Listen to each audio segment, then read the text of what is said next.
Good morning, everyone, and welcome to another episode of Designers at Home. I'm Darrell Wilson. I am guest hosting today for Mark. We're going to be joined by Silvia Perea of UCSB's Art and Architecture and Design Museum. Good morning. So this is our lovely Silvia Perea. She's the curator at the UCSB Architecture and Design Collection. Is that correct? Yes, correct. Okay, great. So Sylvia, tell us a little about the museum, what's going on right now. I sort of briefly told them that there's a 60th anniversary exhibition. So tell us, and also tell us a little bit about yourself. Okay, well, thank you so much for having me this morning. It's a pleasure to be with you all. My name is Silvia Perea. I am the curator of the Architecture and Design Collection, as you just said. I'm an architect by training, and I've been in the museum for 4 years already. This year, we're celebrating the 60th anniversary of the Architecture and Design Collection, founded in 1963 by David Gacard, a very influential and important architectural historian. And we're kicking off the celebrations of the collection with 2 exhibitions that we are going to go through today. Awesome. So why don't you lead us? Oh, and tell us a little bit about you're an architect, but you've been at many prestigious institutions. Tell us a little bit about that. Well, I graduated as an architect from the Polytechnic University of Madrid back in 2001. Then I went to I joined different universities as professor. I taught in Madrid, in India, Columbia University for 4 years. And then I just felt very compelled to work in a museum as a way of being in between the academia and the practical world. And that's what the museum offers, this kind of combination of, the didactic and also the theoretical and also the practical and being in touch with people. So it's a very comprehensive area and job, and I'm delighted to work in a museum and being part of a team that puts together a very dynamic program of exhibitions. And of course, working with one of the richest and finest collections of architecture in the world, it's an absolute privilege for me. Awesome. Awesome. So why don't you start by taking us through the exhibition that you have there? Of course. Yes. Come in. So as I was saying, we have 2 exhibitions that are related to architecture, and they are both very different, but they both touch on the same thing, which is the spirit of the place. And so we have this first exhibition, which is called Genius Loci. It comes from Latin. It means the spirit of the place. We're analyzing what are the qualities and the features that in domestic architecture are forging in identity in Southern California. This exhibition is celebrating the 60th anniversary, and so when we thought about it, we decided to focus on houses. Houses and the domestic realm is what represents the bulk in our collection. We have buildings of all sorts, but certainly houses are the most numerous. And so this exhibition is featuring 10 houses that have a very peculiar engagement with the environment. And so they are, in doing so, they are not only just forging an identity, but also shaping a very particular lifestyle. So our aim with this exhibition is to feature or represent the many different lifestyles that domestic architecture has shaped over the course of the 20th century and in Southern California. So come with me. We have, just to give you kind of an idea, we have here a map representing the houses that integrate the exhibition and a QR code that visitors can scan to get to know where these houses are located. I'm very curious about houses and architecture in general, and I always appreciate knowing where things are so I can go and take a look. So that's what our visitors are invited to do here. So Are many of those houses still in existence? Some of them are, not all of them, because the Okay. way that we live today is very different, as you can imagine, from the early 19 teens, right? In which some of these houses were built and designed. Okay. And so some of these houses were destroyed just to, give space for new developments or have been transformed beyond recognition. Just a few of them are still standing, and even if they're still standing, they're quite transformed, just because we Okay. live in a very different way today. Great. So what's the first house you want to show us? So in this first section of the gallery, in this first section of the exhibition, we are representing houses that were ahead of their time by looking at the past. Basically, these houses were drawing inspiration from past styles, but at the same time pushing forward the boundaries of the discipline. I can just name one of the examples that we have here. It's a mansion designed by the modernist architect Irving Gill in the 19-teens, actually in 1911.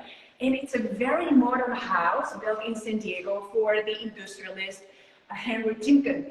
This house already anticipates the language of modern architecture. And we are in the 19-teens, so much before Le Corbusier and other modernist architects in Europe. Irving Gill was already practicing with a very sleek, modern, simplified language that he was,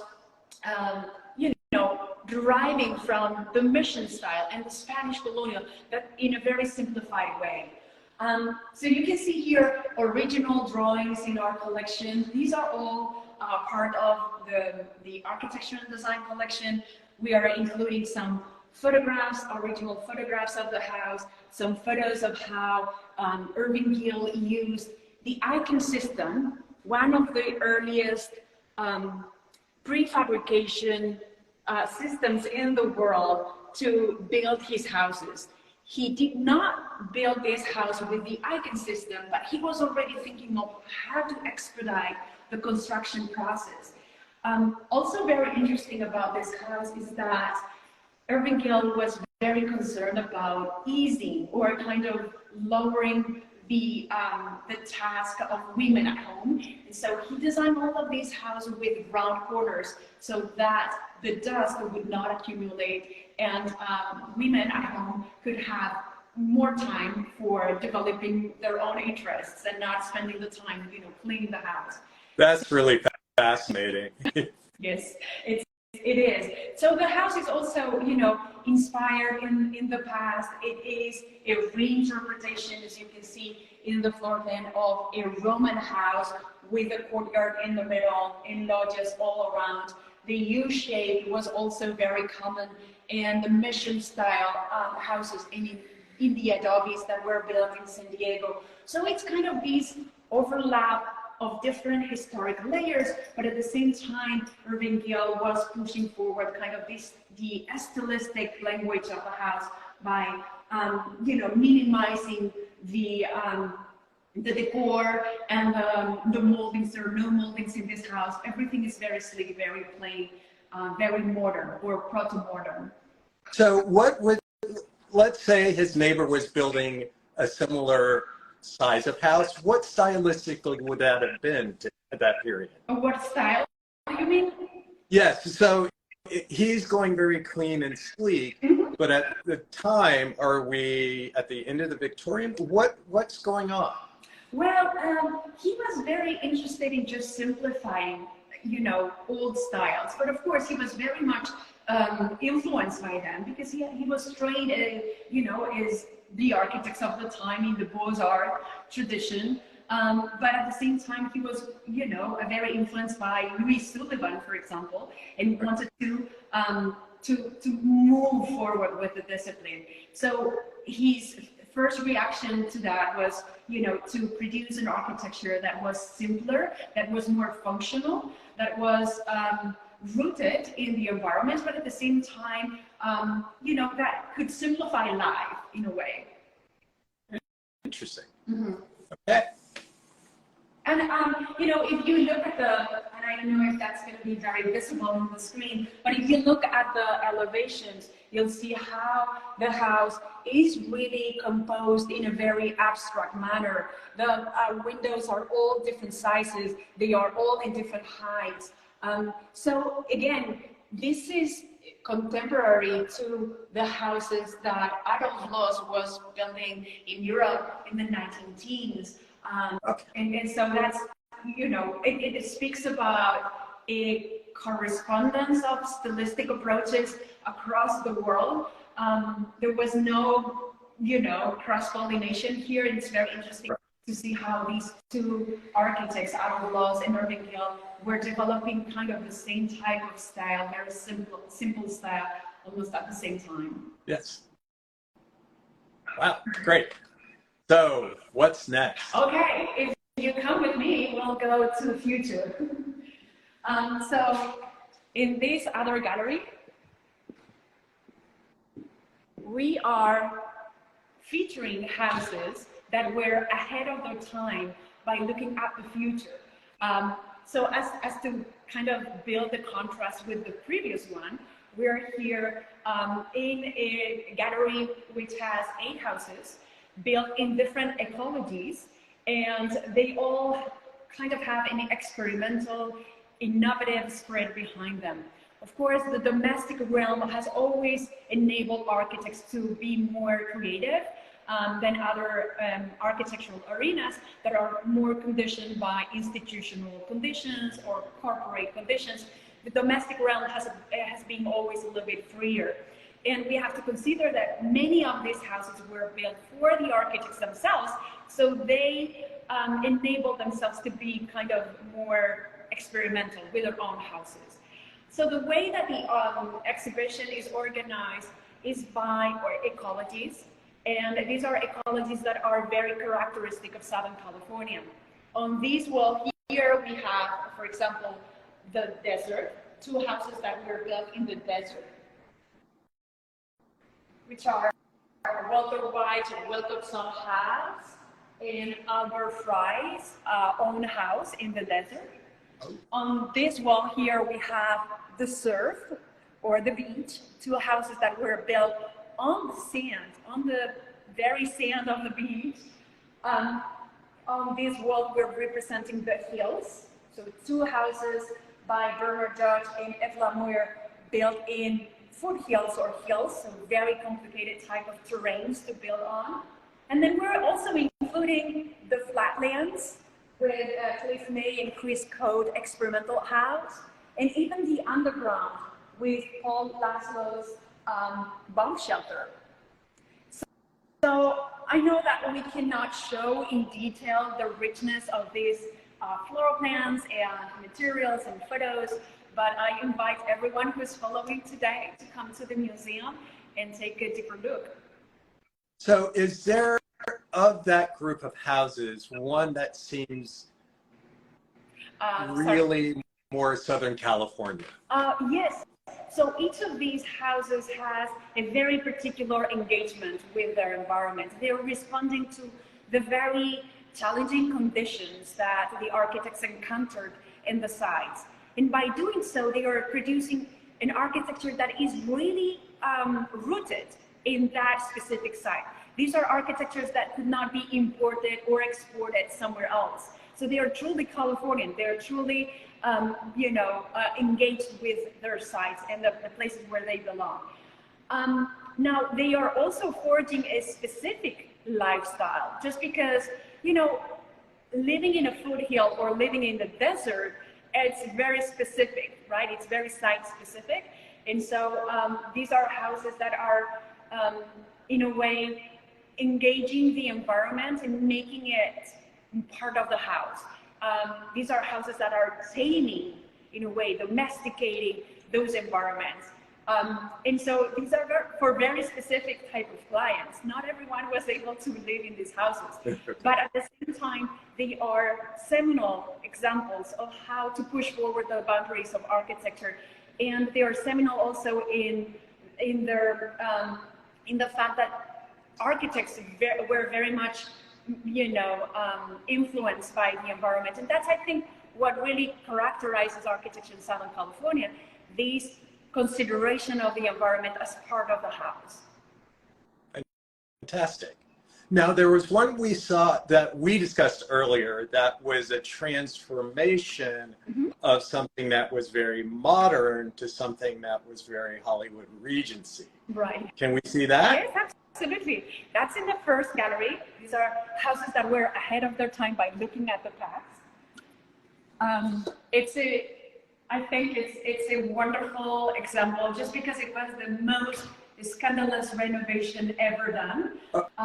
It's the transformation of the case study house number 17, designed by Craig Elwood in 1956. Craig Elwood was a very modern architect that John Intensa selected to build a case study house.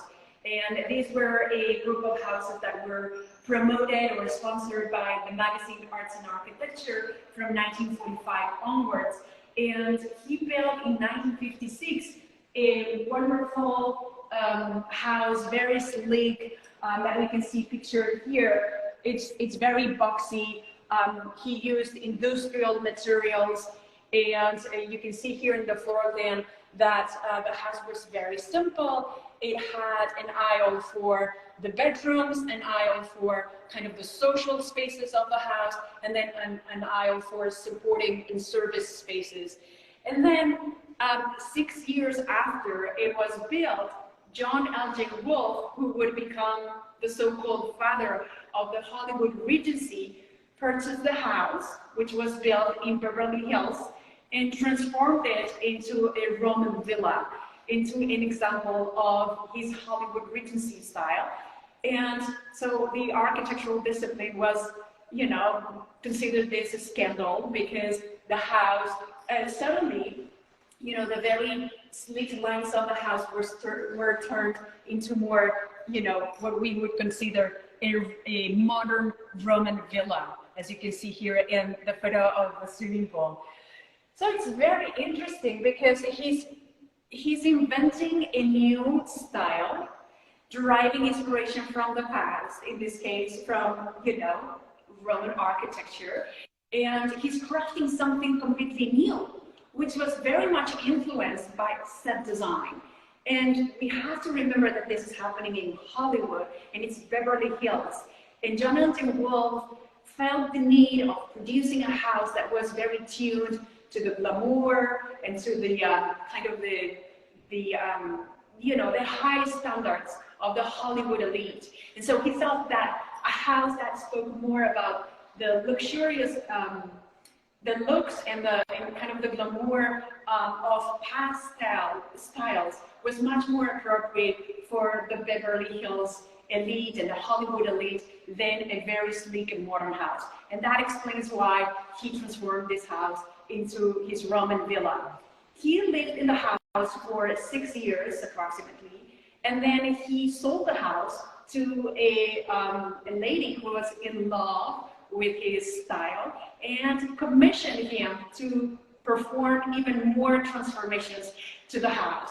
So we have here a few drawings that show how the house, and especially the entrance, was turned into a pavilion that really featured the characteristics of the Hollywood Regency. In the Hollywood Regency style, it's all about how you enter the space. It has to be glamorous, it has to be a grand entrance. And so the entrance to the house features the Pullman doors, which are exaggerated.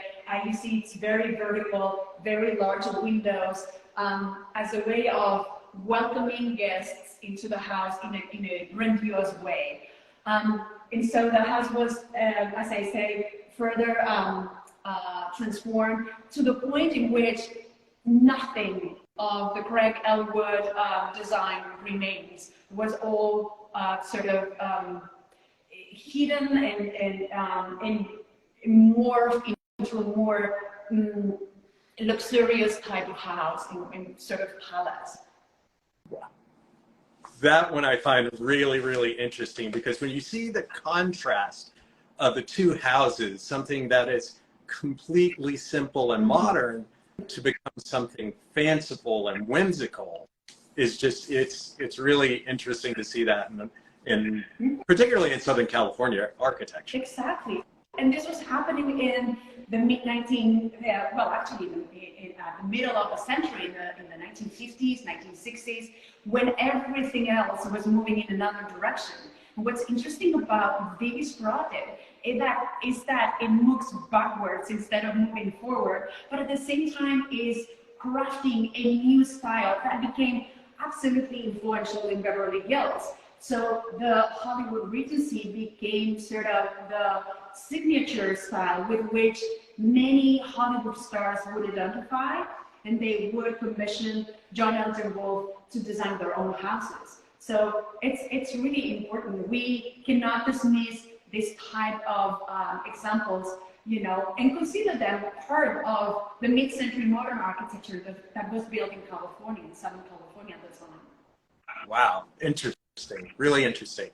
Now, I think you have one more part of the exhibition that I think another sort of take on place, Southern California, you know. Yes. So, again, this exhibition that we just saw, it's about the spirit of the place, the essence, kind of those features that define the variety of identities in Southern California, but that shape a very relaxed and kind of carefree type of life. And now we have another exhibition that also speaks about the spirit of the place, but in a very different way. This is an art exhibition that is architecture related, and it's about the work of a very young ceramist who is based in Long Beach. He was born and brought up in Long Beach, and so the urban environment has been very important to him, and the way that he has built his own relationships with family and friends, and so it's really the object of his work. As you can see here, Christopher Suarez, who's the name of this artist, is reproducing some of the anonymous architecture that shape the daily life in Long Beach. So he's using, for example, he's reproducing some of the stores and some of the businesses that are used on a daily basis by the community. And he sees these buildings as vessels for a culture. These are perhaps anonymous architectures, but they are very important because of their use and because of the sort of community life that they engender every day.